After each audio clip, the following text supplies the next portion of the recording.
Drogue, médicaments, mais où se situe vraiment le cannabis? Les Français en sont les plus gros consommateurs en Europe, mais aussi les plus répressifs sur la question.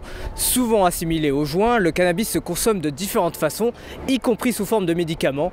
JB et Arnaud ont franchi le cap, ils témoignent à visage caché. Le cannabis, c'est une médecine alternative, on va dire. Ça rejoint un combat qui est le combat de laisser un peu le choix aux gens de faire ce qu'ils veulent là-dessus. Je pense qu'à l'heure actuelle, le gros besoin qu'on a en France, c'est l'éducation sur le cannabis auprès du grand public.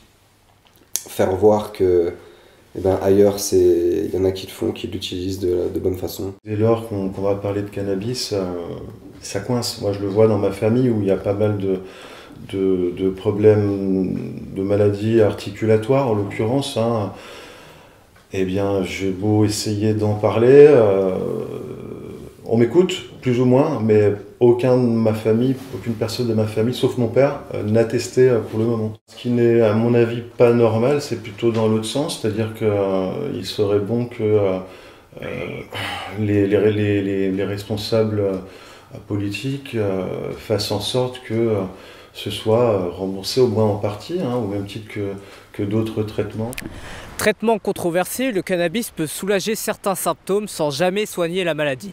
Pire, il est potentiellement addictif, ce qui n'empêche pas la plante d'être de plus en plus étudiée au fil des années par l'industrie pharmaceutique. Le psychiatre Olivier Pouclet nous donne plus de précisions. En France, on a toujours été frileux face aux nouvelles offres, avec des aspects positifs, ne serait-ce que par rapport aux médicaments. Je pense que l'alcool, à mon sens, c'est plus dangereux en termes de conséquences sur la santé que le cannabis. Après, le cannabis consommé sous forme inhalée, avec du tabac, peut entraîner des conséquences néfastes en termes d'insuffisance respiratoire, en termes d'emphysème et en termes bien évidemment de cancer. Si le produit devenait légal, c'est sûr que les choses seraient différentes.